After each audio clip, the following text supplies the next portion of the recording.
Bonjour à tous, merci de nous avoir rejoints pour ce webinaire. Je pense que maintenant tout le monde a pu se connecter. Donc, ce webinaire a pour but de présenter la mise en place d'une solution de cartographie des compétences scientifiques au sein de la SAT Sud-Est.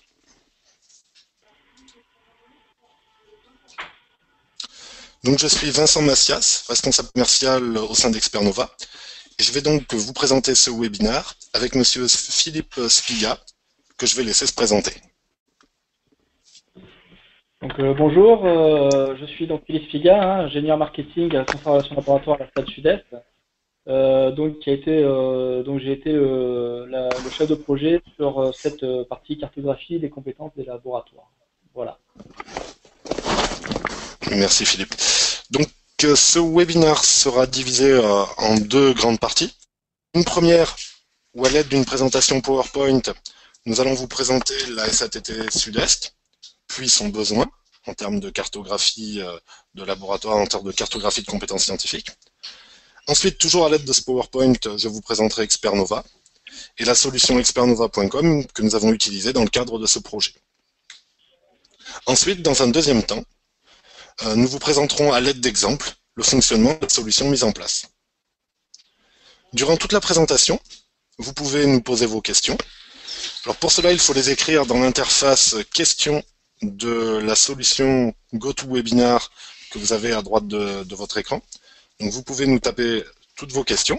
Nous les traiterons à la fin de la présentation. Alors à la fin de la présentation, nous traiterons bien sûr les questions les plus générales, celles qui peuvent intéresser tout le monde. Si certaines sont un petit peu plus spécifiques, nous les garderons pour vous recontacter individuellement. Alors je vais maintenant laisser la parole à Philippe pour qu'il puisse un petit peu vous présenter la SAT Sud-Est. Oui, je vais pas venir sur l'émission de la Stade Sud-Est, parce que vous les connaissez. Juste pour vous donner les grands chiffres quand même qui sont importants par rapport à la cartographie des compétences, c'est que nous, la Stade Sud-Est, donc on représente la région PACA et Corse. Et on représente 11 établissements de recherche, dont les universités, d'Aix-Marseille Université, l'Université de Toulon, l'Université de Nice, Avignon, Corse, l'École centrale de Marseille, le CNRS avec la délégation DR12 et DR20, et la PHM et le CHU de Nice. Donc en fait, ce qui nous donne globalement plus de 700 équipes de recherche. On est quasiment à 800 équipes de recherche pour 200 laboratoires de recherche. Voilà, donc la SAT Sud-Est, après, pour vous donner un chiffre, on est 42 collaborateurs actuellement.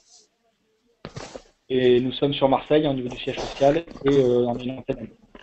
Donc voilà, ce qui est important, c'est vraiment par rapport à notre cartographie des compétences, c'est le nombre de laboratoires et d'équipes de recherche. Donc on est vraiment sur 200 laboratoires de recherche et 800 équipes de recherche. Voilà. Très bien. Et maintenant, un petit slide peut-être pour que tu puisses nous présenter les besoins que vous aviez au sein de la SAT Sud-Est. Mhm. Donc par rapport aux besoins, j'imagine qu'on a un besoin qui est quasi identique pour la cartographie des compétences de laboratoire. Donc nous, la problématique qu'on a vue, c'était donc de cartographier les équipes de recherche. Parce que si on est qu'en labo, en fait, on voit qu'on perd de l'information. Donc nous, on voulait descendre déjà aux équipes de recherche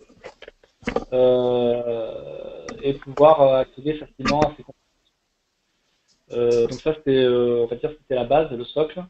Par rapport à ça, on avait commencé à travailler à une époque sur des sondages auprès des laboratoires, pour nous dire, avec un questionnaire. Donc on a fait une fois cet essai qui n'a pas été concluant par rapport au retour des chercheurs, déjà par rapport à une chose, le nombre qui était limité, c'est-à-dire qu'on a eu 20%, et encore je suis peut-être un peu large, de retour des laboratoires. Et sur les retours qu'on avait, il n'y avait pas toujours les fiches n'étaient pas toujours très bien complétées, etc. Donc après, il y avait un travail à faire encore manuellement. Et le problème était, une fois qu'on avait fait une fois le travail, il fallait recommencer à refaire le travail, ce qui était un peu gênant par rapport à la charge au temps demandé pour valider ça. Ensuite, on avait un autre problématique, c'était avoir un outil, donc comme je disais, pour accéder simplement et rapidement à ces compétences. Donc, évidemment, nous, on n'est pas des développeurs logiciels. Les ERP qu'on peut avoir ne sont pas souvent ne permettent pas de faire ce qu'on veut, de faire ces cartographies de compétences. Donc, il nous fallait trouver un outil qui nous permette de pouvoir aller chercher cette information rapidement avec un moteur de recherche, à minima, et puis surtout avoir une représentation qui soit user-friendly déjà, et puis qui nous permet aussi de partager avec l'ensemble des parties prenantes ces cartographies de compétences, que ce soit en interne de la SAT Sud-Est, typiquement avec les responsables projets et les business développeurs chez nous, ou alors aussi avec les établissements de recherche, de pouvoir leur envoyer, leur faire partager les informations, ou aussi avec des industriels qui peuvent être intéressés par des compétences de laboratoire. Et enfin, la problématique la plus importante, c'était quand même pouvoir avoir un suivi régulier des évolutions des compétences de laboratoire. Donc, comme je disais, si on faisait un sondage, on avait un instant T0, mais on avait du mal après à suivre l'évolution. Et donc, par rapport à ça, il fallait trouver un outil qui nous permette de pouvoir suivre les évolutions au fil du temps et de ces compétences. Donc on avait vraiment la problématique, c'était les compétences, les mises à jour à niveau de ces compétences, la facilité d'exploitation des compétences, d'aller chercher des compétences, et le partage d'informations. Voilà ce que je peux dire sur le besoin. D'accord, merci. Donc la réponse à ce besoin passe donc par la création d'une base de compétences dynamique. Alors, base de compétences, bien sûr, pour cartographier ces différents laboratoires et ces différents chercheurs et leurs travaux. Dynamique pour que justement cette base évolue dans le temps et suive les nouveaux travaux de ces chercheurs, de ces laboratoires et de ces équipes. Donc sur un périmètre précis, le périmètre donc de la SATT Sud-Est.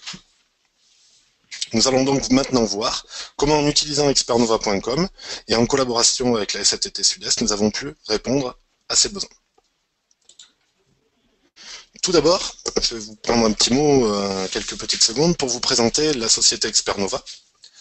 Donc nous sommes une équipe de 12 personnes. Nous avons des bureaux à Montpellier et maintenant un bureau commercial et également aux États-Unis. Et depuis plus de 8 ans, nous utilisons une approche Big Data pour cartographier les compétences d'acteurs scientifiques. Nous combinons cela à des fonctionnalités collaboratives pour permettre l'exploitation en équipe dans le cadre de projets de ces cartographies. Expertnova a également été récompensé dans de nombreux concours pour le caractère innovant et la qualité de ses services. Je vous citerai par exemple le concours mondial d'innovation 2014. Maintenant, ce slide nous présente comment fonctionne la solution expertnova.com. Celle-ci utilise différentes familles de données. Différentes familles de données qu'on peut, au nombre de 4. La première, ce sont des documents scientifiques. Alors, cette famille regroupe des thèses, des posters de recherche, des rapports de conférences, mais surtout des articles publiés dans des revues à comité de relecture. La deuxième famille de données, la deuxième catégorie de données reprend les projets.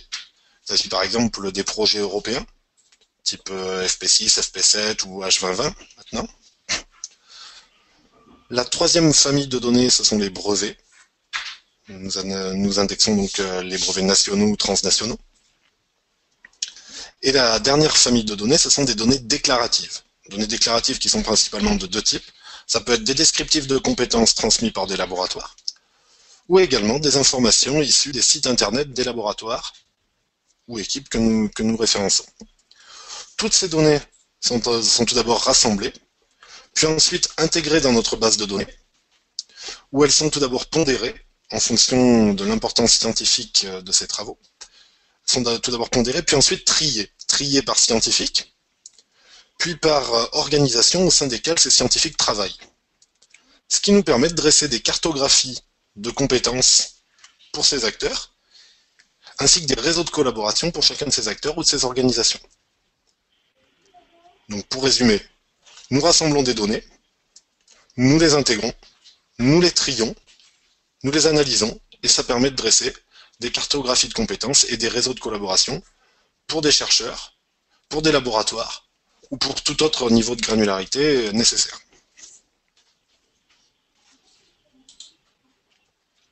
Nous pouvons ainsi proposer une solution entièrement dédiée à l'accélération du transfert de technologie, solution qui permet notamment d'identifier rapidement est simplement quel scientifique, quel laboratoire ou quelle équipe travaille sur un sujet précis.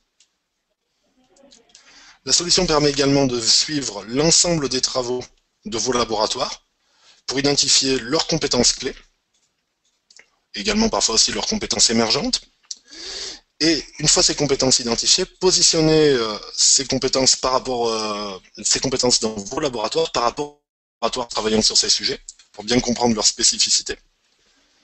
La solution permet également de positionner ces acteurs dans leur réseau de collaboration. Tout cela, bien sûr, dans le but de générer de nouvelles opportunités de transfert de technologie, bien sûr. Et une telle approche pour un projet de cartographie de compétences scientifiques se divise en gros en 5 grandes étapes. La première consiste à définir le périmètre à cartographier. C'est durant cette première étape qu'en partenariat avec le responsable de projet de la SATT, nous listons les laboratoires à cartographier et nous définissons le niveau de granularité nécessaire. Est-ce qu'on souhaite travailler au niveau chercheur, au niveau équipe, au niveau laboratoire ou à plusieurs de ces niveaux? D'ailleurs, si je peux me permettre à ce niveau-là, sur la définition du périmètre quand on fait l'approche, enfin quand on travaille sur la cartographie, c'est l'importance déjà de la granulométrie équipe et aussi l'importance d'intégrer aussi les experts dans les équipes dès le départ, parce que au départ c'était pas ce qui était prévu dans le projet qu'on avait mis en place avec Expernova, c'était vraiment d'avoir simplement un expert par équipe pour avoir grosso modo les compétences. Et on voit que l'importance de la granulométrie va vraiment jouer après sur la finesse des données et la représentativité d'une équipe et d'un laboratoire. Voilà, tout à fait. Non, avec grand plaisir, au contraire. Tout à fait. C'est une phase très importante, comme on a pu le voir dans ce projet, qui influence ensuite beaucoup à la qualité des résultats et la qualité des données restituées. Ensuite, dans une deuxième phase, il s'agit de rassembler les données à cartographier. Donc, pour cela, on utilise tout d'abord les données que nous avons déjà au sein d'Expernova. Nous lançons aussi une phase de collecte de données complémentaires auprès de différentes bases de données partenaires avec qui nous travaillons. Nous pouvons également ajouter des sources complémentaires, comme nous l'avons fait, ou comme nous pouvons le faire en tout cas à partir de données que possède par exemple la SATT. Si des bases de données sont déjà créées, nous pouvons les intégrer. Et c'est aussi durant cette phase que nous définissons quelles seront les procédures de mise à jour pour les données. Parce que comme nous l'avons dit tout à l'heure, un des aspects très importants d'une solution de ce type-là, c'est qu'elle soit dynamique, c'est-à-dire que la base ne soit pas statique, qu'elle suive l'évolution des travaux dans le temps. Ensuite, au cours de la phase 3, il faut paramétrer l'outil. Donc nous définissons les cas d'utilisation, qui peuvent être différents suivant les différents métiers au sein de la SATT. Une fois ces cas d'utilisation définis, nous configurons et personnalisons la solution pour pouvoir pour que chaque métier puisse l'utiliser au mieux. C'est aussi dans cette étape que nous ajoutons parfois des fonctionnalités spécifiques si certaines nous sont demandées par la SATT. Ensuite, la phase 4 est constituée par la livraison d'un prototype. Donc prototype qui restitue les données intégrées et donc analysées maintenant.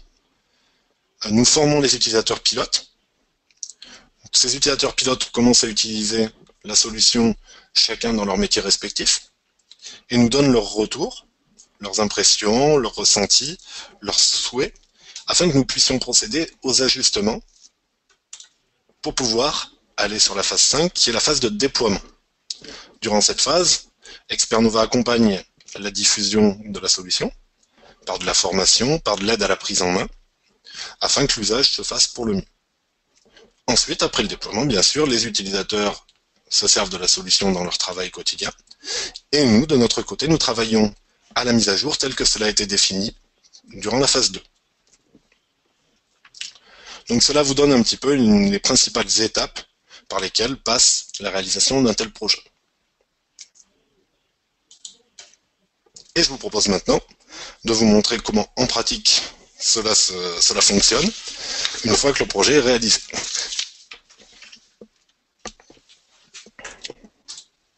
Donc me voici maintenant sur le dashboard Expernova réalisé pour la SATT Sud-Est.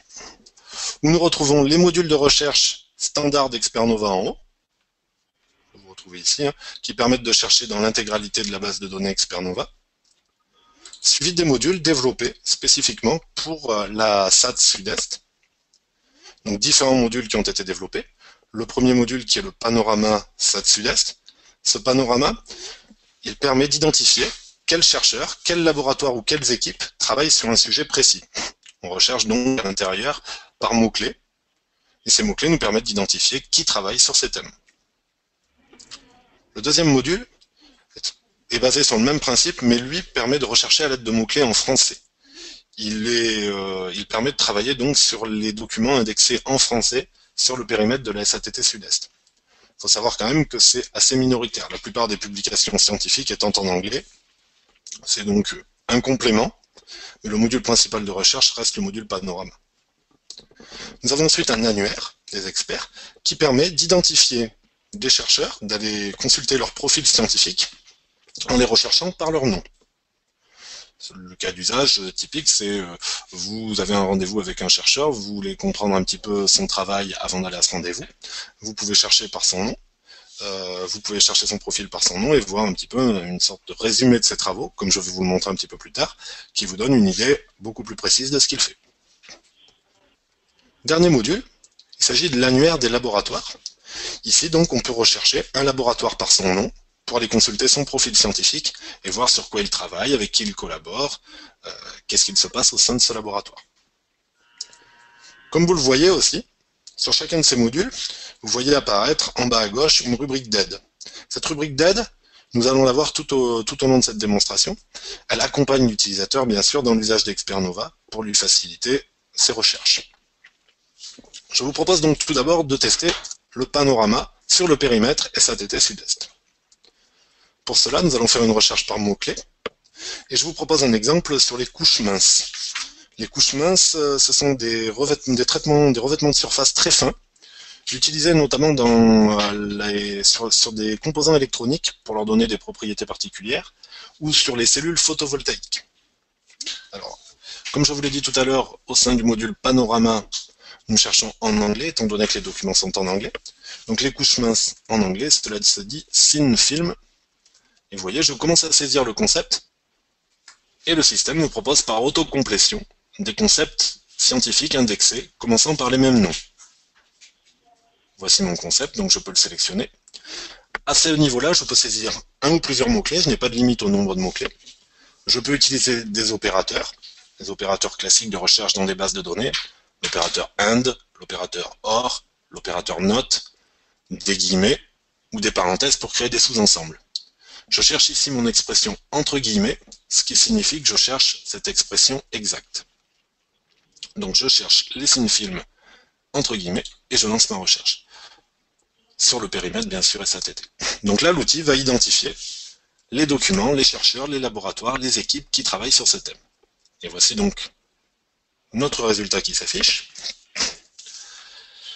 avec des éléments graphiques, comme les domaines scientifiques sur lesquels les scientifiques du périmètre de la SAT Sud-Est ont travaillé sur ce sujet. On voit par exemple que majoritairement les travaux sur les thin films faits par des scientifiques au sein de la SATT Sud-Est sont en sciences de l'ingénieur. À ce niveau-là, ce graphique, comme tous les autres que je vais vous montrer plus tard, est exportable au format PNG.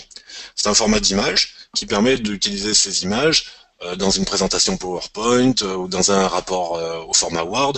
En fait, ces images sont entièrement exportables de la solution et réutilisables dans différents supports dont vous pourriez avoir besoin. Cela vaut pour ce graphique, mais cela vaut pour tous les autres que vous allez voir ensuite. Le graphique suivant nous présente la popularité du concept dans les travaux publiés par les scientifiques du périmètre de la SATT Sud-Est. Donc on voit là, on peut observer que le trend sur ce sujet est quand même plutôt haussier.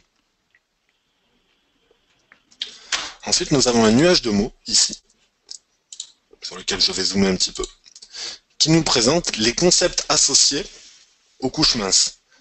C'est-à-dire que dans les travaux qui parlent de thin film, les scientifiques du périmètre de la SATT Sud-Est parlent aussi très souvent de solar cell, de laser damage, d'optical property. Alors, cela a plusieurs usages, ce nuage de mots. L'un d'entre eux, c'est de nous fournir du vocabulaire quand on fait une recherche sur un sujet que l'on ne connaît pas forcément sur le bout des doigts.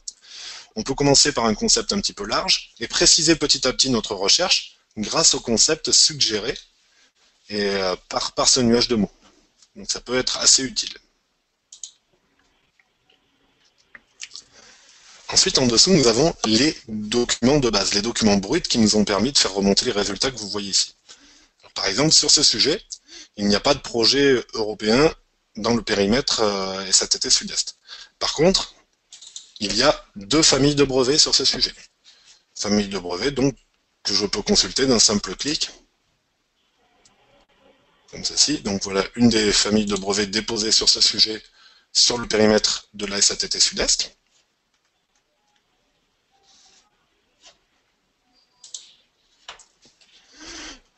Et ensuite, on voit que c'est un sujet qui est surtout publié. Il y a 805 documents scientifiques, documents publiés, sur ce thème, qui ont été publiés par des scientifiques du périmètre de la SATT. Ces documents, les voici, ils sont classés par pertinence sur le sujet, les plus pertinents étant bien sûr les premiers. Chacun de ces documents est représenté par son titre, et si je veux en savoir plus sur ce document, je peux cliquer pour consulter les informations relatives à cette publication. Comme ceci. Ces listes de documents, comme toutes les autres listes que vous pouvez voir dans l'outil, sont exportables. Vous pouvez les exporter au format PDF ou au format Excel.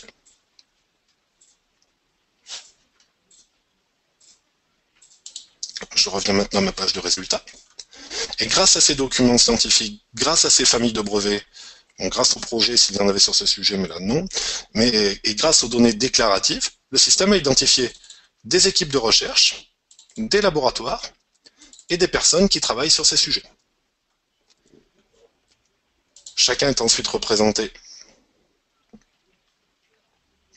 par une liste qui nous présente ces équipes de recherche, en l'occurrence, de la plus pertinente sur le sujet vers les moins pertinentes. Et chacune d'elles, vous pouvez cliquer dessus pour consulter sa fiche.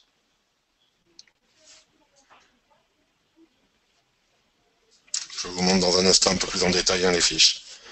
Ensuite, nous faisons la même chose, donc là nous étions sur les équipes, nous faisons la même chose au niveau laboratoire. Voici les laboratoires du périmètre de la SATT Sud-Est travaillant sur les couches minces et classés par pertinence sur ce thème, avec la possibilité d'exporter à nouveau ces listes, comme on le disait tout à l'heure, au format PDF ou au format Excel. Et si l'on clique sur l'un de ces laboratoires, nous pouvons là aussi consulter une fiche. Alors avec tout d'abord une prévisualisation qui est surtout intéressante pour ce why. Le why nous explique pourquoi le système a jugé pertinent de nous parler de l'Institut Fresnel sur ce sujet.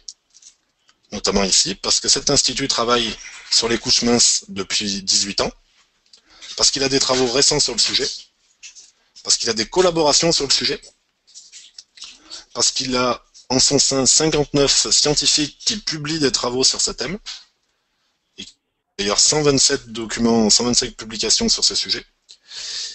Et ce laboratoire a aussi 98 documents sur son site web qui parlent des couches minces. Toutes ces informations sont bien sûr cliquables. Si je veux voir par exemple les 127 publications publiées au sein de l'Institut Fresnel sur les couches minces, je clique simplement ici et j'en obtiens la liste ici. Liste comme tout à l'heure, entièrement exportable à nouveau au format Excel ou PDF. Donc une fois que j'ai compris l'intérêt de ce laboratoire sur le sujet que je recherche, je peux consulter sa fiche complète pour comprendre ce que fait ce laboratoire dans son ensemble et comprendre peut-être aussi la place du thème que je recherche dans l'ensemble des travaux de ce laboratoire. Pour cela, je peux étendre la fiche du laboratoire. Je découvre donc de quoi est composé ce laboratoire. Celui-ci, par exemple, est composé de 13 équipes de recherche. Si je veux consulter ces équipes, je clique simplement ici très rapidement et je vois les équipes consultant ce laboratoire. De la même manière, je vois de quelles institutions il fait partie. Donc là, en l'occurrence, ce laboratoire fait partie de l'École centrale de Marseille, de l'Université Aix-Marseille et du CNRS. J'ai un petit résumé qui me présente ce que fait ce laboratoire en toutes lettres, les informations pour entrer en contact avec eux, et surtout, leur expertise. Alors, cette expertise, nous la calculons en analysant l'intégralité des documents que nous avons au nom de ce laboratoire, au nom de l'Institut Fresnel. Nous analysons tous leurs travaux, tous leurs brevets, tous leurs projets, pour identifier sur quel concept ils travaillent le plus. Et ce sont ces concepts que vous retrouvez ici.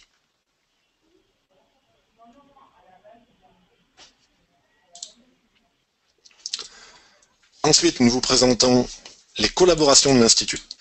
C'est très intéressant pour situer un laboratoire dans son réseau de collaboration.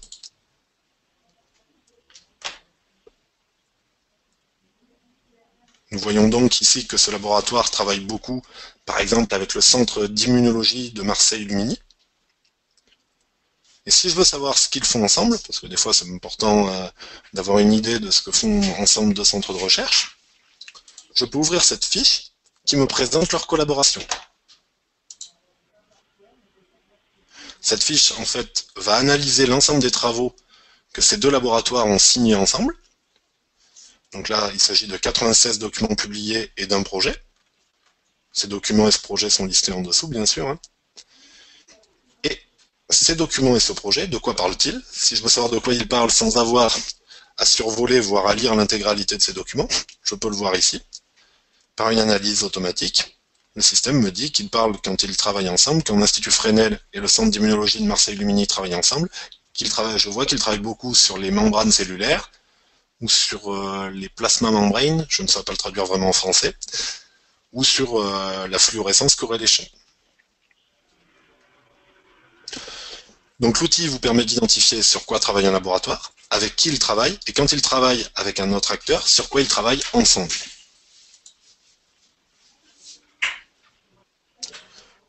Je quitte cette fiche de collaboration.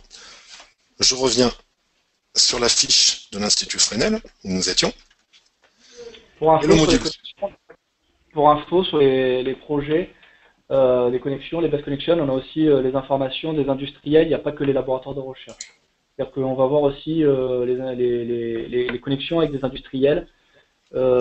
Typiquement, dans ce cas-là, je crois qu'on voit Silas apparaître, Airbus, donc on peut faire un filtre que sur les industriels pour voir apparaître les industriels et voir sur quoi ou sur quelle publication ils ont travaillé ensemble. C'est aussi intéressant quand on est déjà en contact avec des industriels, de se dire de ne pas renvoyer un industriel vers le même labo avec lequel il travaille déjà. Tout à fait. Si par exemple là j'appliquais le filtre comme nous l'indiquait Philippe sur les entreprises, je vois par exemple que ce laboratoire a travaillé avec le groupe Thales et de la même manière je peux voir ce qu'ils ont fait ensemble. Ce qui est parfois assez précieux.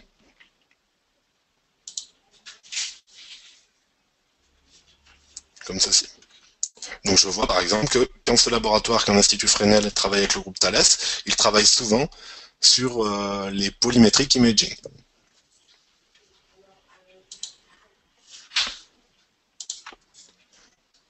Donc je suis revenu maintenant sur la fiche du laboratoire.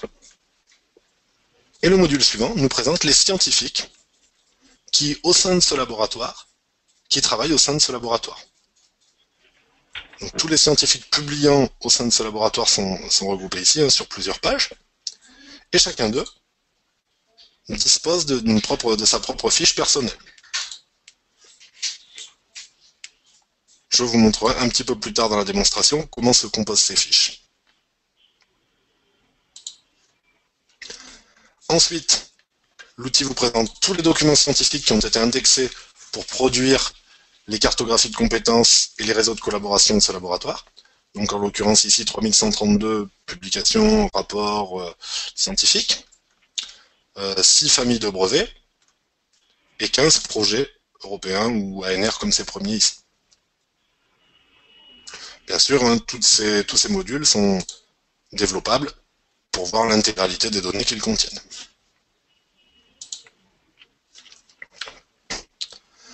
Quand j'ai identifié un laboratoire qui m'intéresse pour un projet, je peux l'ajouter à mes favoris. Pour cela, je clique ici sur ce petit fanion. Je vais l'ajouter à un nouveau dossier. Je vais créer un dossier pour le stocker. Dossier que je vais appeler projet Cinefilm en l'occurrence. Et ce dossier, pardonnez-moi, je peux choisir de le partager avec d'autres collaborateurs au sein de mon organisation qui travaillent aussi sur ce projet. Par exemple, je pense que M. Schnopp et M. Boden ont un intérêt à travailler avec moi sur ce sujet. Je vais donc leur donner l'accès à ce dossier. Je choisis s'ils ont l'accès uniquement en lecture ou s'ils ont le droit de travailler sur ce dossier, donc d'éditer. Je vais leur donner le droit d'éditer. Et là, je peux leur ajouter un petit mot. Donc, je vais leur mettre partenaire potentiel pour le projet Cinefilm. Et de cette manière, en cliquant sur OK, je vais partager ce laboratoire que j'ai identifié avec eux. Et eux pourront, en retour, vu qu'ils ont les droits d'édition, ajouter d'autres laboratoires à ce dossier. De la même manière... Interne, oui, vas-y Philippe. oui, excuse-moi. En interne, nous, on l'utilise quand on fait des recherches de compétences pour des industriels ou des partenaires comme des pôles de compétitivité qui par moment nous disent voilà, au niveau des industriels, on a rencontré un industriel, on lui a montré des technologies qui l'intéressent ou qui l'intéressent pas, et puis même quand il l'intéresse pas, il nous dit par contre j'ai quand même des besoins, moi je cherche des compétences pour tel besoin, tel machin. Et donc dans ce cas-là, souvent après nous on travaille en interne avec ce mode de bookmark, hein, des dossiers, pour que en fait on puisse échanger ces informations en interne pour consolider et proposer après une cartographie, voire enclencher après des visites de laboratoire avec un industriel s'il souhaite et si le laboratoire souhaite. Donc ça permet vraiment d'ouvrir le travail collaboratif. Je préfère le préciser parce que on l'utilise beaucoup. Nous, au niveau de la Sud-Est, on a une équipe donc, de marketing, on n'est pas nombreux, on est 3 ingénieurs marketing, et donc il y en a un qui est spécialisé en sciences du vivant, et puis un autre qui est spécialisé en tout ce qui est IoT, et moi je suis spécialisé plutôt optique photonique, donc en fait, comme ça on se fait des bookmarks des fois pour aider les business développeurs ou les responsables de projet pour qu'ils aient des éléments ou des laboratoires à présenter après. Voilà. Merci, oui, c'est important d'avoir justement ton éclairage sur comment vous, clairement en interne, vous utilisez ces fonctionnalités. Mais je pense qu'effectivement, ces fonctionnalités de partage ont beaucoup d'intérêt et facilitent vraiment l'usage de l'outil parce qu'identifier quelque chose, c'est en général, bien sûr, pour un projet qu'on fait rarement seul, bien sûr. Donc, le pouvoir partager cette information simplement et rapidement, c'est un aspect clé de la solution. Un autre aspect intéressant, c'est si vous identifiez un laboratoire et que vous souhaitez peut-être le suggérer à un partenaire industriel, ce qui n'a pas forcément l'accès à Expernova. Ça, c'est pas encore hélas le cas de tout le monde. Dans ce cas-là, vous pouvez lui partager la fiche de ce laboratoire, qui ne sera pas complète, mais qui aura la plupart des informations par email simplement depuis l'outil. Si par exemple je veux l'envoyer je vais l'envoyer à Alex Bodon. Là, en l'occurrence, je l'envoie à l'un de mes collaborateurs. Je saisis simplement son adresse email. Je peux lui mettre un petit message. Voici la présentation du labo dont je veux parler. Et d'un simple clic, ce mail va partir et il recevra donc une extraction graphique, une première extraction graphique de cette fiche. Et moi, ça m'a pris quelques secondes. Donc ça peut faire un teaser très intéressant pour un potentiel partenaire industriel. On l'a déjà fait, nous, avec des industriels d'ailleurs, hein, parce qu'à un moment, il fallait répondre très rapidement à un industriel, parce qu'il avait le besoin et qu'il fallait lui répondre rapidement. On a fait directement, alors pas par l'option envoi de mail, mais plutôt en créant des URL pour éviter d'avoir une succession d'avoir que les liens. Et ça permet comme ça à l'industriel directement de voir les fiches, comme dit Vincent. Et ça, c'était bien parce que c'est vrai que c'est rapide. Et ça permet après, bon après après évidemment il faut retravailler derrière, aller plus dans le détail parce qu'Axel il attend un peu plus. Après il veut connaître souvent des publications de recherche qui sont associées à la thématique de recherche, mais au moins ça lui permet d'avoir le lien. Et en plus, comme il a le site web, il faut aller cliquer sur le site web du labo, donc déjà il commence à regarder et ça permet de voir directement si le labo qu'on a ciblé il a un intérêt pour lui. Tout à fait, oui. Ça permet d'avoir très vite une communication, d'envoyer très vite un rendu propre et clair. Et bien sûr, ce rendu, après, s'il y a intérêt, est une base à d'autres discussions et à d'autres réflexions plus poussées, bien sûr. De la même manière, si vous souhaitez donner une information complète, ces mêmes fiches peuvent être exportables complètement, là, cette fois-ci, au format PDF. Donc vous pouvez exporter la fiche de plusieurs laboratoires au format PDF et les transmettre à différentes personnes. Alors, je vais maintenant quitter la fiche de ce laboratoire, quitter ma recherche sur les couches minces également, et donc je reviens sur ma page de départ, sur mon dashboard. Je vais vous montrer un autre petit exemple sur le côté annuaire. C'est peut-être parfois très utile aussi d'aller voir sur quoi travaille un laboratoire, simplement en le recherchant par son nom.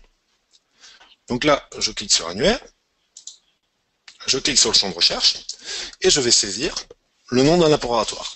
Je vous propose de chercher le LPMC, qui est le laboratoire de physique de la matière condensée, basé à Nice. Je clique sur son nom, et j'atterris sur sa fiche. Première étape, vous voyez là, cette fois-ci, nous recherchons le laboratoire par son nom et non plus par un concept scientifique. Il n'a donc pas de why. C'est logique, il n'y a pas de why pour expliquer pourquoi ce laboratoire est intéressant sur un sujet, vu que nous ne l'avons pas recherché par un sujet. Et là, si j'étends son profil, j'atterris sur sa fiche, qui est composée sur le même modèle que la fiche que nous avions tout à l'heure, pour l'Institut Fresnel en l'occurrence. Alors je vais maintenant laisser la parole également à Philippe pour qu'il puisse nous présenter quelque chose, une fonctionnalité particulière qui a été une demande de la SAT Sud-Est, à savoir les tags que vous voyez ici.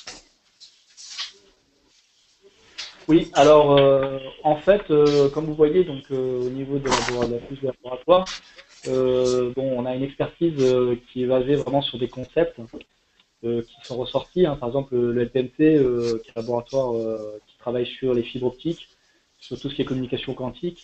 Donc bon, là, on le voit réapparaître dans l'expertise. Mais après, il y a quand même, souvent, on peut avoir aussi de la recherche plutôt macro, c'est-à-dire qu'on va chercher, ben, c'est quoi les laboratoires qui travaillent en optique, photonique, ou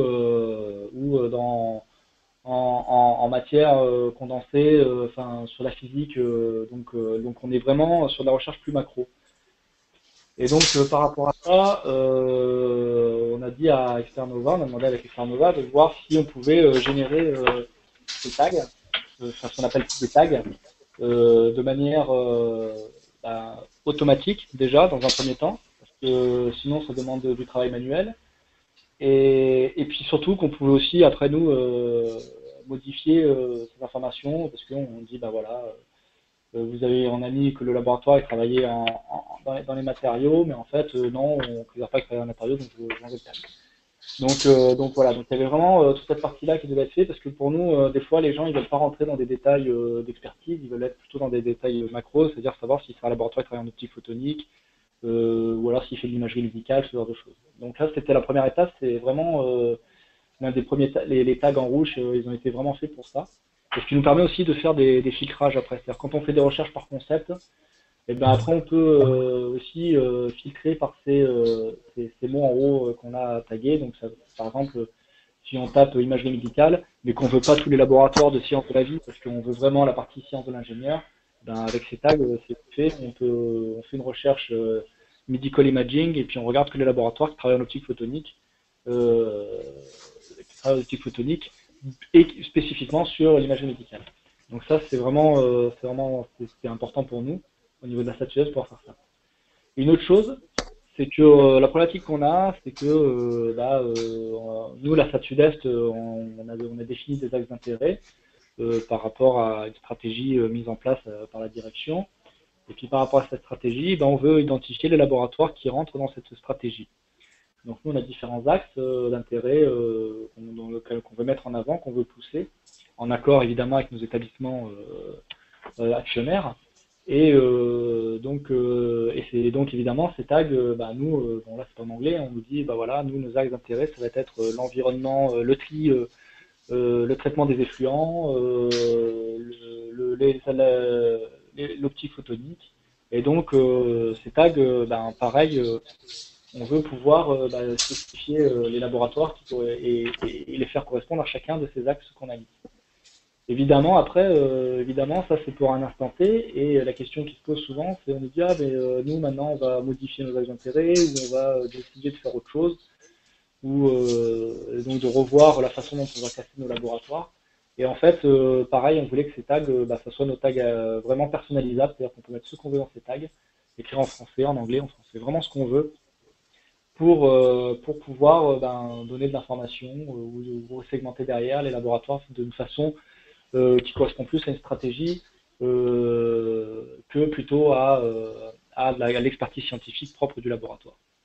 Donc en fait, pour résumer, les tags rouges, c'est vraiment les compétences scientifiques qui sont d'une liste préétablie qui a été travaillée avec Expernova et que Expernova utilise depuis des années. Et puis les tags en jaune, c'est les tags qu'on peut rajouter, nous, qui sont vraiment, qui permettent vraiment après de faire ce qu'on veut aussi, de rajouter de l'information.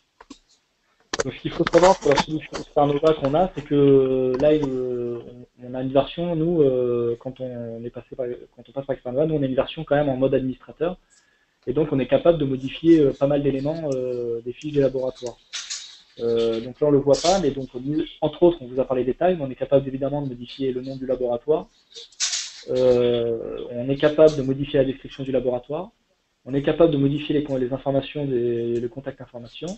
On peut rajouter des équipements. Donc là, on voit pas l'onglet équipement, mais on a des laboratoires avec des onglets équipements. Je crois qu'il y a le LP3 en annuaire des labos, si tu veux mettre pour montrer les équipements.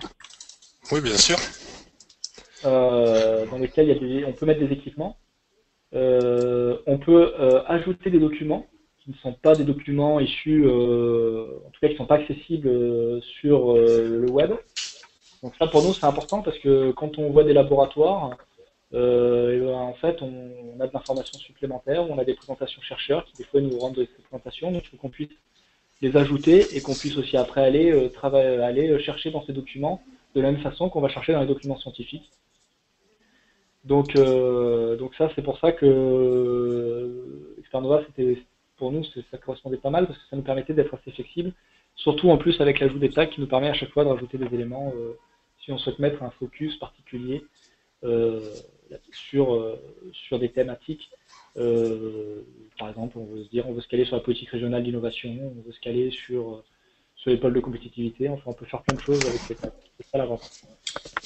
Et donc là, voilà, Vincent, je vous présente donc les équipements pour un laboratoire qui travaille dans l'ablation laser, si c'est clair, et donc qui ont pas mal de lasers. Donc pour nous, c'est intéressant aussi parce que ça nous permet aussi de voir des laboratoires qui peuvent avoir des équipements qui peuvent intéresser les industriels. Vous savez que bon, il y a pas mal de grands équipements dans les laboratoires qui peuvent être intéressants pour faire des manips pour les industriels et qui permettent aussi après d'enclencher de la collab avec les industriels. Donc voilà ce qu'il faut voir, c'est aussi que nous on a vraiment pris la solution celle-ci parce que d'une part au niveau de la recherche des compétences pour nous c'était important de pouvoir avoir cette expertise sur la génération de documents, sur la génération de concepts, d'avoir une expertise sur tout ce qui était mots-clés et tout ce qui était partage d'informations, alors que ce soit en interne ou en externe. Donc pour savoir, nous la solution actuellement elle est déployée donc en interne. Donc évidemment les principaux intéressés c'est les ingénieurs marketing comme je vous dis qui vont travailler pour les responsables projets ou ce qu'on appelle chez nous les business développeurs, mais pas que, on va aussi travailler comme je vous disais pour des pôles de compétitivité. Moi j'ai eu des pôles de compétitivité qui m'ont demandé de la recherche de compétences pour organiser un événement, donc on va travailler avec eux là-dessus. Et après on donne directement les labos, les équipes, voire des fois les experts, si vraiment on cherche vraiment des experts pour faire des présentations. Et ensuite, ça a été aussi déployé au niveau de nos établissements. Alors nous, par rapport à nos établissements de recherche, en fait, on a des actionnaires, des établissements de recherche actionnaires.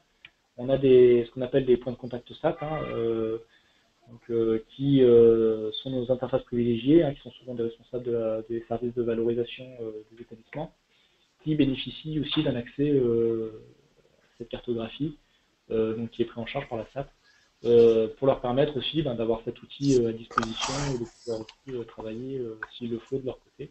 Et même nous, on peut se partager de l'information avec ces points de contact, donc solutions de recherche via les bookmarks, parce qu'ils font partie aussi du même réseau, donc on peut avoir ça.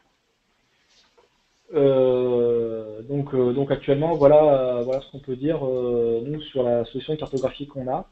Juste une remarque donc, sur les publications. Donc, pour info, les publications, donc évidemment là, c'est pas exhaustif. Hein, faut pas s'attendre à avoir toutes les publications de tous les chercheurs. Il faut que ça soit de l'information qui soit quand même disponible sur le web et en accès et sur les bases de données sur lesquelles va travailler Expernova. Nous, ça nous pose pas de problème parce qu'en fait, ça nous permet d'avoir information utile et à minima qui nous permet d'aller identifier les experts. Sachant qu'il y a quand même des obligations vis-à-vis des chercheurs à déposer les publications sur des bases comme HAL.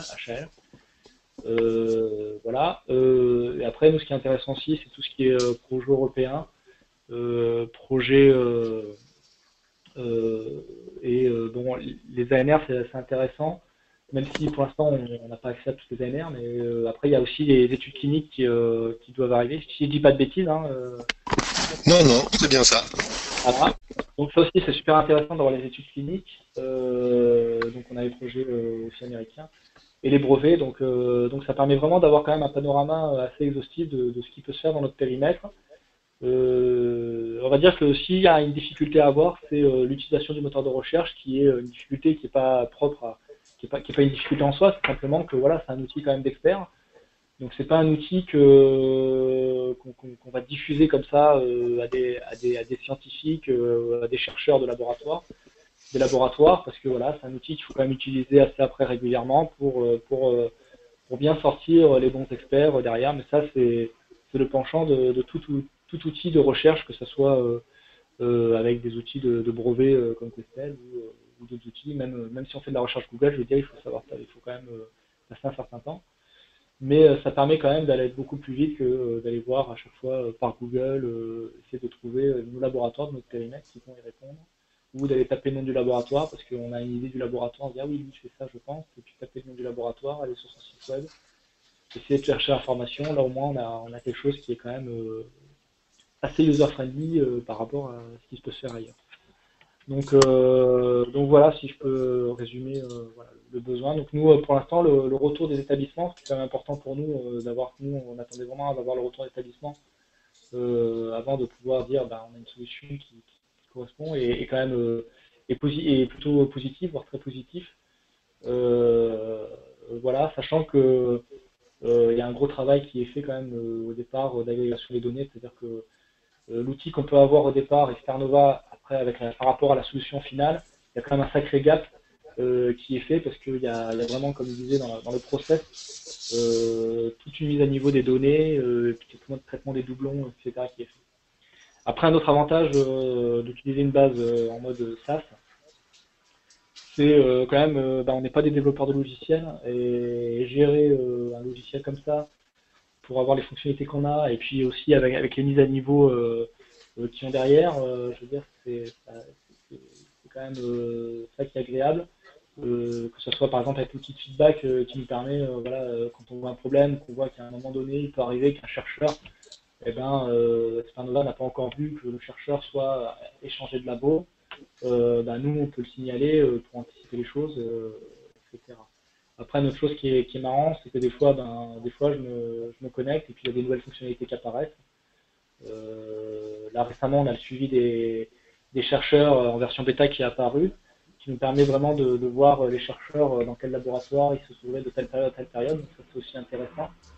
Euh, donc, euh, donc, ça nous permet comme ça aussi d'avoir une vision du suivi des chercheurs. Après, c'est sûr qu'on n'a pas toujours tous les chercheurs, parce que des fois, il y a des chercheurs qui viennent de changer de labo, qui n'étaient pas dans le périmètre avant. Mais globalement, moi, j'ai beaucoup utilisé l'outil, donc là-dessus, on est quand même pas trop mal, quoi. Voilà. Donc, merci pour ce retour. Est-ce que tu vois autre chose pour compléter les premiers retours aussi peut-être des utilisateurs au sein de la SATT, peut-être ou... Ah ben, les retours utilisateurs, je sais que depuis qu'on a l'outil au niveau de la SATT, les gens sont beaucoup plus à l'aise pour parler avec les entreprises, pour proposer après des compétences de laboratoire. Parce que bon, connaître 200 laboratoires, c'est quand même énorme. En plus, on n'est pas la plus grosse stack, hein, C'est un gros périmètre. oui, il y a des stacks qui ont des périmètres encore plus importants. Mhm. Voilà, donc c'est vrai que gérer, puis souvent, même si nous on a des responsables projets, nous on a des responsables projets qui ont un périmètre de laboratoire adossé à eux, donc qui vont dans certains, qui vont pas mal dans les laboratoires, mais en fait on constate que c'est très compliqué de bien connaître un laboratoire parfaitement, de savoir qu'il y a tel chercheur qui travaille là-dessus, sur un domaine spécifique, et en plus des fois, on a des on a des demandes de compétences. Et en faisant des recherches, on se rend compte que tiens, il y avait tel et tel labo qui travaille là-dessus, et alors qu'on on les avait pas au départ identifiés sur ce niveau-là, on les avait identifiés sur d'autres choses. Parce qu'évidemment, après aussi, ça dépend des chercheurs avec qui on a eu contact à un instant T.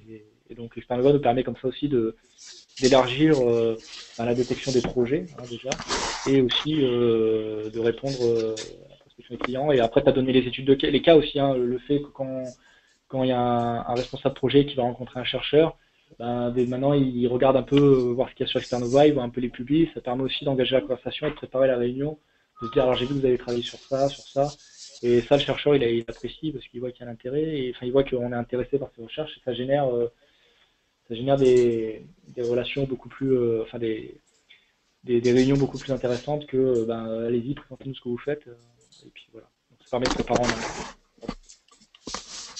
Tout à fait. Ça permet de faire de la détection spontanée. Voilà.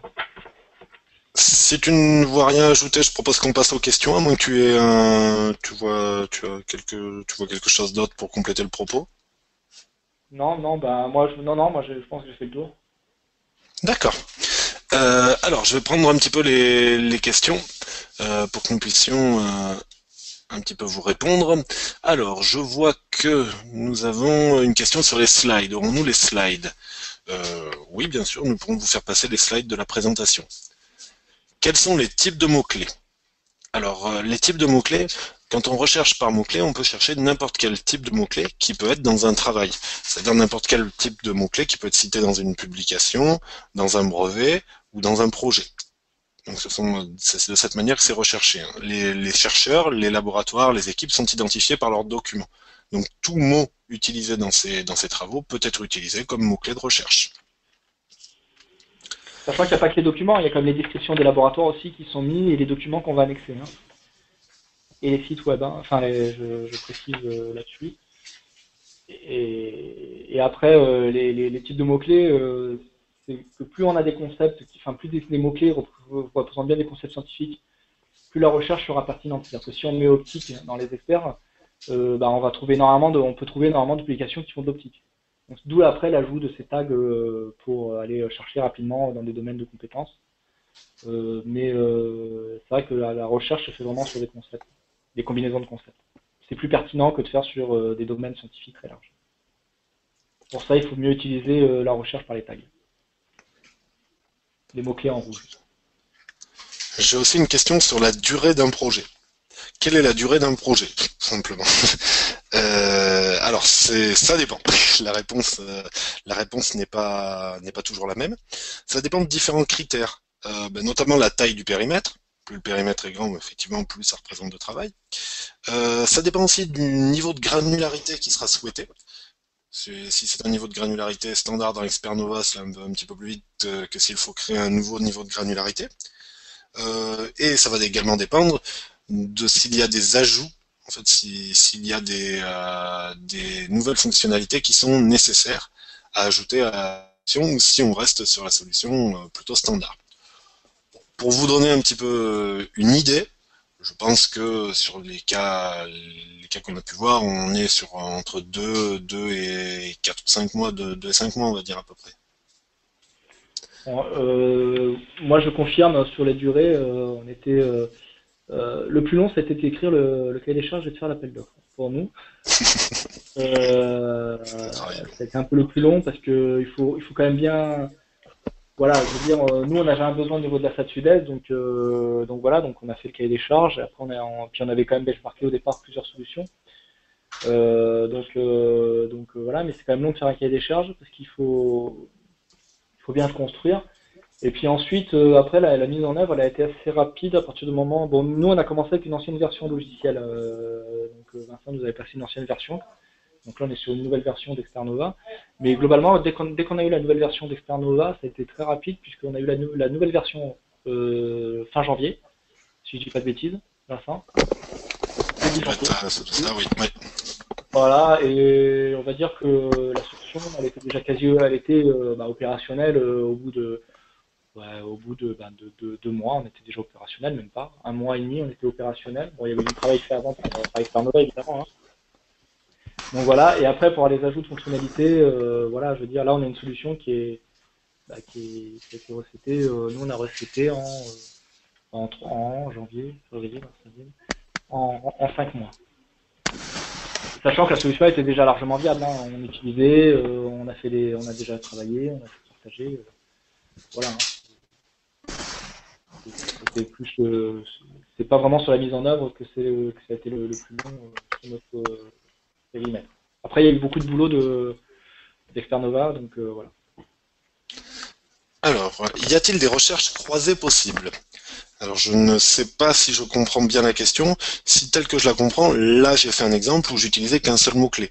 Mais on peut combiner plusieurs mots-clés pour savoir, par exemple, qui est à la fois expert sur les cellules solaires et un autre sujet connexe. Pour savoir donc on peut utiliser plusieurs mots-clés pour croiser des recherches. Je sais pas si ça répond bien à la question. Si ce n'est pas le cas, n'hésitez pas à compléter la question par écrit. J'ai une autre question. Où la base de données est-elle hébergée? Alors, nos serveurs sont des serveurs dédiés, donc 100% utilisés par Expernova, et basés en France, donc sous le droit dépendant du droit français et du droit européen. C'est assez important, effectivement. C'est une très bonne question également. Alors, j'ai une autre question sur comment les informations sur les publications sont récupérées directement sur les bases en ligne. Alors, effectivement, nous travaillons avec un peu plus de 300 bases de données partenaires, chez qui nous allons chercher des publications. Donc, nous allons chercher une grande partie du corpus des travaux que nous utilisons pour ces projets de cette manière. Après, dans le cas de projets spécifiques, si des bases existent déjà au sein d'une SATT et qu'elles souhaitent voir ces bases intégrées, nous pouvons aussi intégrer vos propres bases de données en complément. Par rapport à ça, je vais rebondir sur les bases de données. Nous, on a eu pas mal d'échos sur les bases de données dans le sens que il y a beaucoup de sociétés qui proposent donc d'aller faire ce qui s'appelle du crawling sur les sites web, les bases de données, etc. Donc il faut faire attention. Je vais juste mettre un point d'alerte là-dessus. Parce que moi, je l'ai découvert au fur et à mesure, et puis qu'on est quand même une SAT, donc il faut faire attention à tout ce qui est propriété intellectuelle sur les droits d'auteur. C'est-à-dire que faut vraiment s'assurer, c'est pour ça qu'on est passé par Externova aussi, c'est qu'eux, ils ont des accords avec ces bases de brevets, et on sait ce qui est diffusable après à l'extérieur, ce qui n'est pas diffusable, qu'est-ce qui est exploitable en interne. Donc c'est assez cadré. Ce qui n'est pas exactement le cas avec d'autres prestataires qui peuvent proposer de faire du crawling, on va dire, assez brutal. Bon, après, ça reste des publications faites par des chercheurs, mais bon, il y a quand même des droits d'auteur derrière, il y a quand même des éditeurs. Donc ça, il faut faire attention, même par exemple pour les sites web. Expernova parle bien d'indexation, hein, et on n'absorbe pas les sites web. Donc ça aussi, c'est quand même important. Voilà, quoi. Donc c'est juste pour voir que je voulais rebondir là-dessus. Oui, tout à fait. C'était très important de bien faire attention à la question des droits sur les données utilisées, bien sûr. C'est une problématique clé. J'ai une question sur les brevets. Les brevets d'un labo sont testés sur la base des noms des chercheurs du laboratoire ou sur les noms des copropriétaires établissements? Alors, c'est un croisement un petit peu de ces deux méthodes, mais nous testons effectivement les noms des chercheurs au sein des laboratoires pour vérifier s'ils sont déposants ou non de brevets. Parce que bien souvent, les brevets sont déposés au nom de l'institution, mais sur un plan assez macro. Par exemple, une grande partie des brevets issus de laboratoires du CNRS sont déposés directement, l'applicant est directement le CNRS, la Direction nationale du CNRS. Donc nous allons un peu plus loin, nous cherchons pour les laboratoires du CNRS par le nom des chercheurs présents dans ces laboratoires également.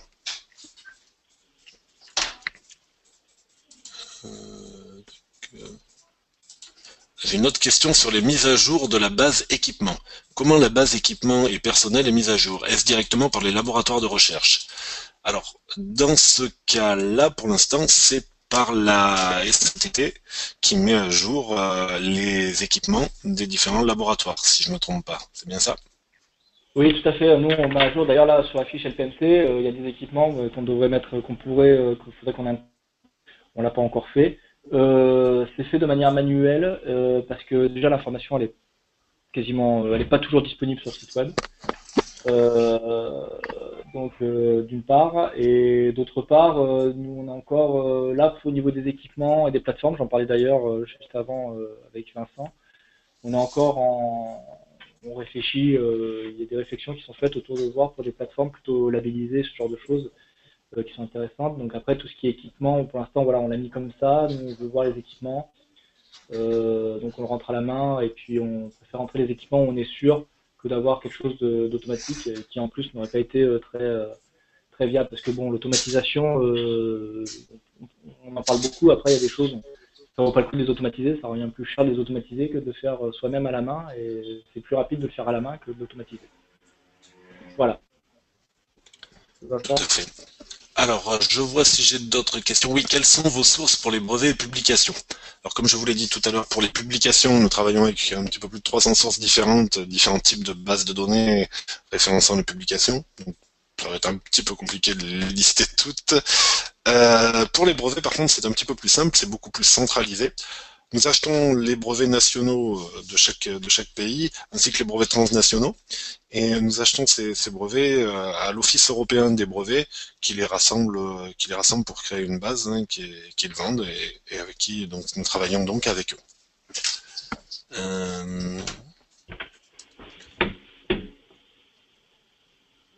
Utilisez-vous cet outil dans le cadre d'activités de reporting aux tutelles, aux actionnaires ou autres? Alors là, ça par contre, c'est plutôt vers Philippe que je me tourne pour cette question. Est-ce que c'est un usage que vous pratiquez ou que vous pourriez pratiquer? Alors c'est un usage qu'on n'a pas pratiqué encore directement. Alors on, on en pense, on pense à le faire, hein, avoir un outil un peu de reporting en se disant, bah ok, vous actuellement vous êtes dans tel domaine, plutôt orienté tel domaine que tel domaine. On pourrait analyser, c'est vrai qu'on peut analyser l'ensemble des documents pour un établissement et dire voilà les concepts qui ressortent, les expertises qui ressortent. Pour l'instant, on l'a pas encore fait parce que voilà la base, on va dire on l'a depuis le début de l'année, vraiment opérationnel depuis 3 mois, 4 mois. Donc on l'a pas encore fait, sachant quand même que comme je disais, les établissements eux, ils ont accès à cette base, donc ils peuvent aussi regarder leur établissement directement et voir comment leur établissement est au niveau des laboratoires par rapport aux autres laboratoires. Donc non, on l'a pas encore fait. Après, c'est vrai que c'est une demande qu'on a eue d'un de nos établissements de Nice. Donc voilà, donc c'est en discussion pour voir exactement. Parce qu'après, le problème c'est qu'est-ce qu'ils veulent comme information exactement. Pour l'instant, c'est plus ça le problème, c'est-à-dire que des fois, on peut avoir, ouais, savoir sur quoi on travaille, mais comment on le représente. C'est un peu ça des fois qui est un peu difficile. Donc voilà, donc on en discute avec l'université de Nice pour l'instant. Mais voilà, c'est eux, ils ont cette idée-là, voilà, ils y pensent, mais on n'a pas eu, voilà, pour l'instant, j'ai pas eu le fait. D'accord. J'ai une autre question. Quelle part d'information est aspirée par Expernova et quelle part est complétée par la SATT? Alors nous, les informations que nous fournissons, c'est effectivement les publications que nous pouvons aspirer, les brevets, les projets, toutes ces choses-là, que nous trions.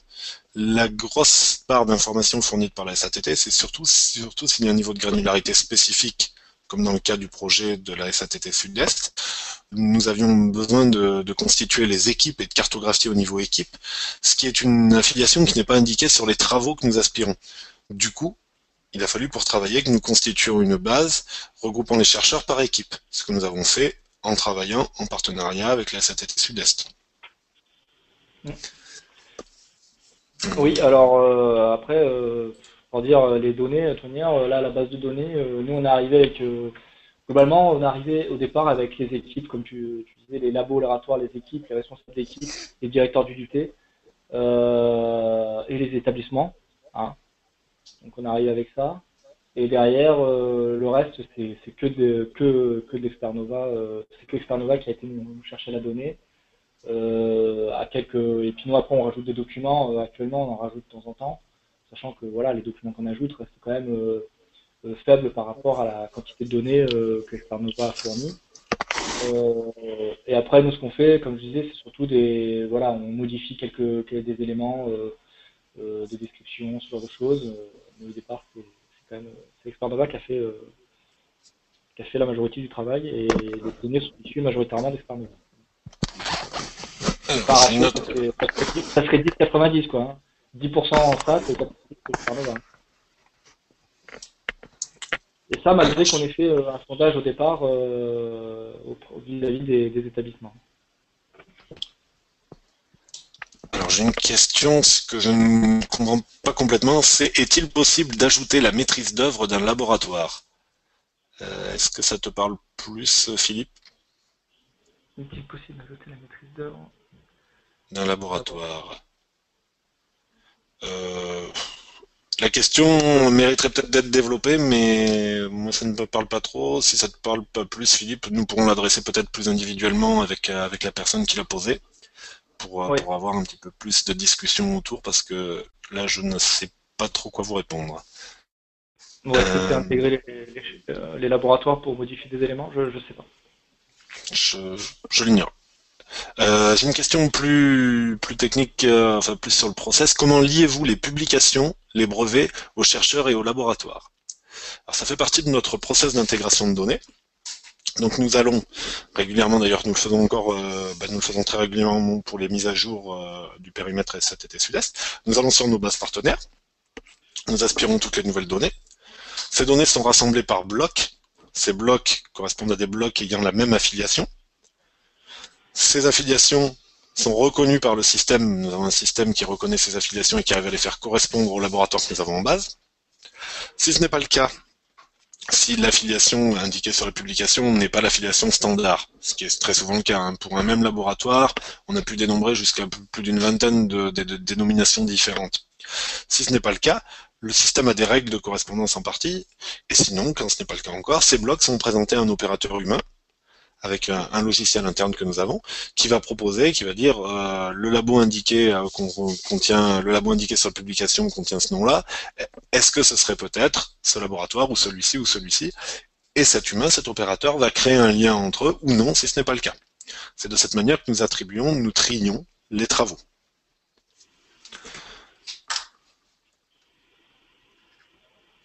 Alors j'ai une autre information. Les données agrégées du territoire peuvent aussi être utilisées pour de la communication.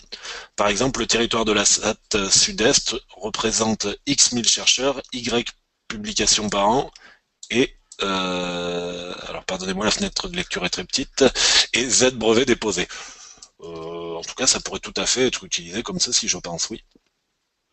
Oui, alors juste sur la notion d'expert, faudra avec la bon là il y a des modifications qui sont en cours, mais il faut faire juste attention sur la notion d'expert, qui est en fait le nombre de scientifiques. euh, enfin, il peut avoir de la à quoi que des experts qui ne font plus partie du périmètre SATT, mais qui ont publié à une époque, par exemple des doctorants, on peut imaginer ou des choses comme ça, et donc qui sont rattachés encore à l'établissement, parce qu'on veut quand même les garder, parce que voilà, il y a des documents associés, etc. Donc il faut juste faire attention sur la notion d'expert et d'effectifs réels, d'estimation d'effectifs. Alors, Une autre question, là c'est plus pour toi Philippe, est-ce réalisé dans le cadre des prestations FNV pour les établissements? Est-ce que ça te Oui, parle? oui, oui, c'est réalisé dans le cadre d'une prestation FNV qui s'appelle, alors je sais pas si les prestations sont les mêmes pour tout le monde, parce que oui, qui s'appelle la prestation, donc la PR06, outil de veille de cartographie des compétences. Et enfin, il y a des trucs comme ça là, et donc nous ça a été pris là-dessus. Voilà.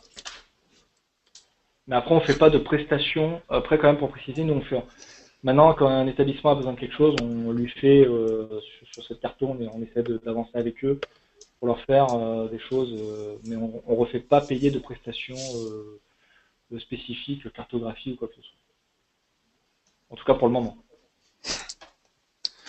Alors j'ai une autre question. Comment attribuez-vous un domaine ou une expertise scientifique à un laboratoire? Alors je vais vous montrer, tiens, sur le LPNC, nous avons ici des expertises scientifiques. Pour dresser ces expertises scientifiques, nous avons pris tous les travaux que nous avons au nom de ce laboratoire, au nom du LPMC. Nous avons extrait donc tous les brevets, tous les projets, toutes les publications, thèses, rapports de conférences, posters. Nous avons isolé et nous les avons comparés à l'ensemble des travaux que nous avons au nom des autres laboratoires. Et c'est grâce à cette comparaison que nous identifions les spécificités des travaux de ce laboratoire. Et ce sont les spécificités qui reviennent le plus souvent, qui sont bien sûr les spécialités de ce laboratoire. C'est une explication un petit peu caricaturale et rapide, hein, bien sûr, mais qui vous donne un petit peu une idée de comment nous arrivons à calculer ça et comment nous éliminons le plus possible de mots creux de cette manière. Parce que bien sûr, si nous utilisions juste les documents que nous avons au nom d'un laboratoire et que nous vous présentions comme expertise les mots qui reviennent le plus souvent, nous aurions les mots études, les mots travail, les mots mesure, nous aurions quasiment que des mots creux. Donc voilà une des stratégies que nous avons en œuvre et une partie de la méthodologie que nous avons en œuvre pour identifier les concepts qui font du sens et qui ont un intérêt euh, pour présenter l'expertise d'un laboratoire. Cette partie-là, et si vous parliez aussi des tags, ces tags peuvent être calculés de deux manières. Ils nous ont été fournis sous la forme d'une liste par la SATT Sud-Est, et nous les avons attribués automatiquement par l'analyse des travaux de chaque laboratoire. C'est une première manière. Et certains peuvent aussi être ajoutés manuellement, si c'est souhaité par des opérateurs de la SATT Sud-Est.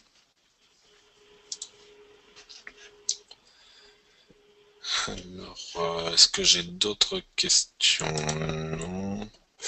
Je pense avoir fait les principales questions.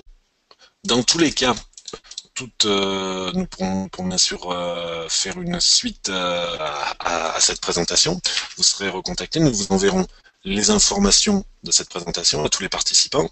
Donc vous aurez la présentation notamment que j'ai utilisée au début, sur laquelle nous avons travaillé. Et nous vous recontacterons pour que vous puissiez poser les questions complémentaires, peut-être que vous n'avez pas eu le temps de poser pour certaines, ou peut-être si nos réponses n'étaient peut-être pas claires ou n'étaient peut-être pas complètes sur ce que vous souhaitiez, parce que ce mode de communication où vous écrivez et nous vous répondons par oral permet pas une dynamique parfaite. Donc peut-être souhaiterez-vous nous demander des précisions sur certaines questions. Cela se fera avec grand plaisir, bien sûr, hein, dans les prochains jours. Je tiens à vous remercier pour être venu en nombre. Vous êtes venus très nombreux à cette réunion, donc je tiens à vous remercier pour avoir fait l'effort de venir. Je tiens également à te remercier, Philippe, pour avoir pris le temps pour venir à cette présentation également et nous faire ton retour d'expérience. Ouais, de rien. Et j'ai plus qu'à vous dire à tous, à vous souhaiter à tous une très bonne fin d'après-midi et à vous dire à bientôt. Au revoir. Au revoir.